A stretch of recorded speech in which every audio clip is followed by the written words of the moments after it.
नमस्कार किसान साथियों, आज आपको इस वीडियो में गवार की खेती की संपूर्ण जानकारी देंगे। अगर आपने हमारा चैनल सब्सक्राइब नहीं किया तो कृपया कर ले और वीडियो को शेयर लाइक करें।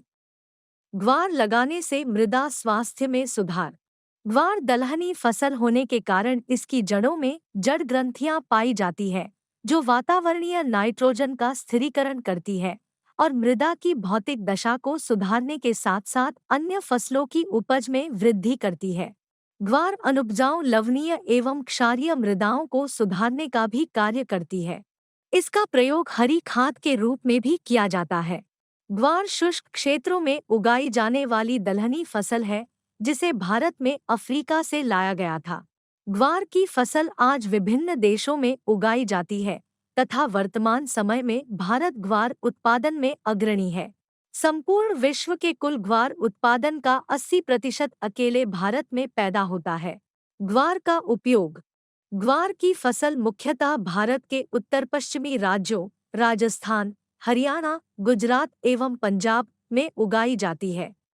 ग्वार एक बहुउद्देशीय फसल है जो कि बढ़ते जलवायु परिवर्तन एवं घटते संसाधनों में अहम भूमिका निभाती है। इससे प्राप्त होने वाली फलियों को सब्जी के रूप में एवं दानों को पशु आहार एवं गोंद उद्योग में प्रयोग किया जाता है। इससे प्राप्त होने वाले पौष्टिक चारे को हरे एवं शुष्क चारे के रूप में पशुओं को खिलाया जाता है।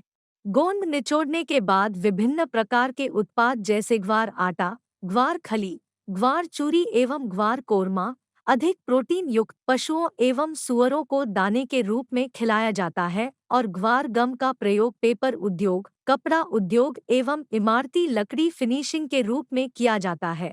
ग्वार की बढ़ती मांग और उत्पादन लागत में कमी को देखते हुए किसानों में ग्वार की खेती की लोकप्रियता बढ़ी है।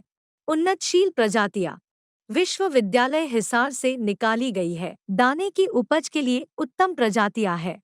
पूसा मौसमी ग्वार की यह प्रजाति वर्षा ऋतु में उगाई जाने वाली फसल के लिए सर्वोत्तम है।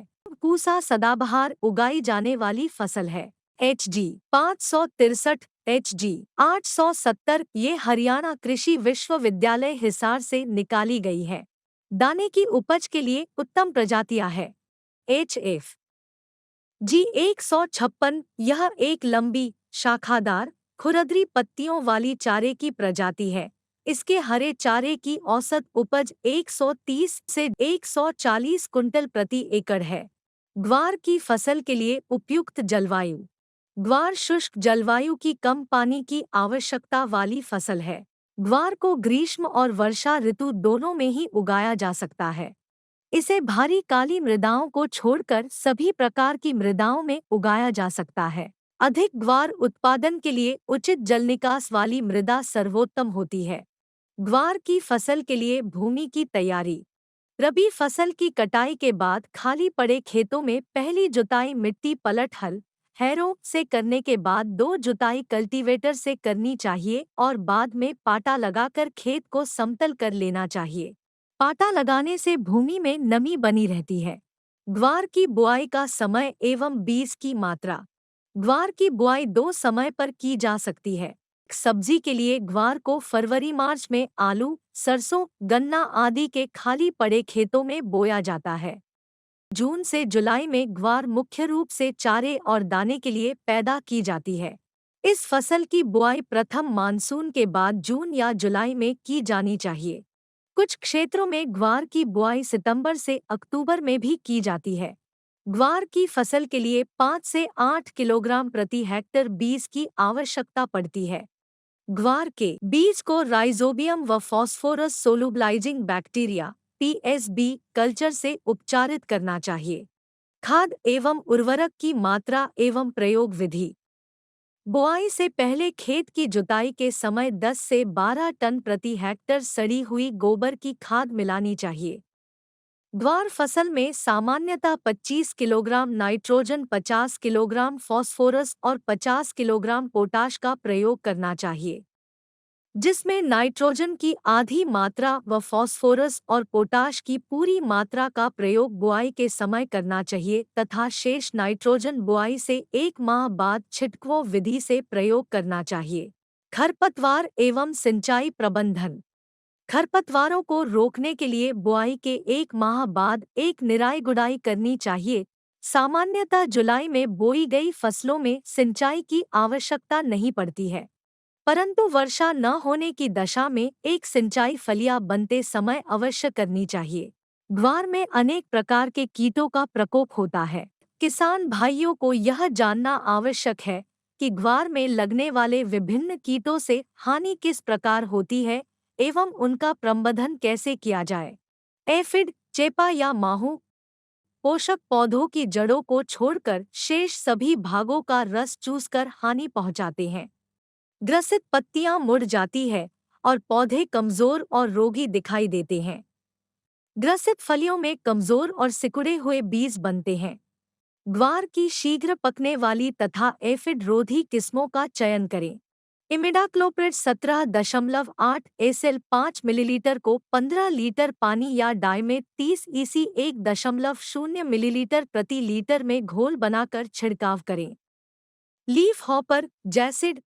ग्रसित पत्तियां किनारों से पीली पड़ा प्रारंभ होती हैं तथा बाद में पूरी पत्ती पीली पड़कर सूख जाती है और सिकुड़कर पीछे की ओर मुड़ जाती है।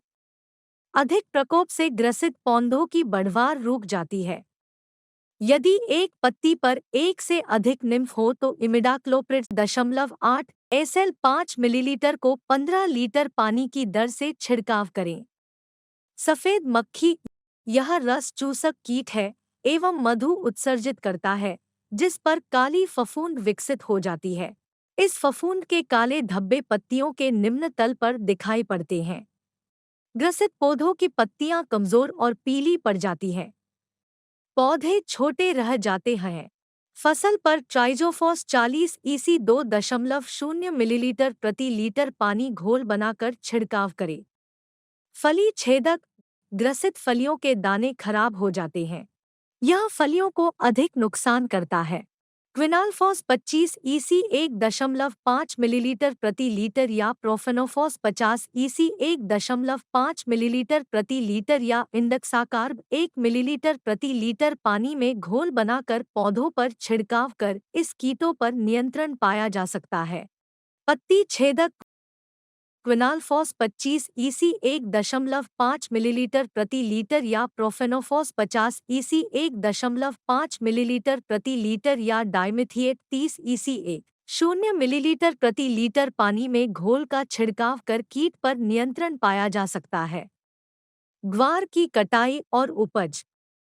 ग्वार की कटाई उस समय करनी चाहिए जब उसकी पत्तियां पीली पड़कर झड़ जाएं तथा फलियों का रंग भूसे जैसा दिखने लगे, अन्यथा कटाई में देरी करने पर फलियों के छिटकने से बीज जमीन पर गिर जाएंगे। ग्वार फसल से हरे चारे की औसत उपज 150-225 कुंटल प्रति हेक्टर एवं हरी फलियों की उपज 40-60 कुंटल प्रति हेक्टर और दाने की उपज 17 से 19 कुंटल प्रति हेक्टर प्राप्त होती है। अगर आपको यह जानकारी अच्छी लगी तो हमारे चैनल एजटेक इन्फो को सब्सक्राइब और शेयर करें ताकि और किसान भाई भी इसका लाभ ले सकें। धन्यवाद।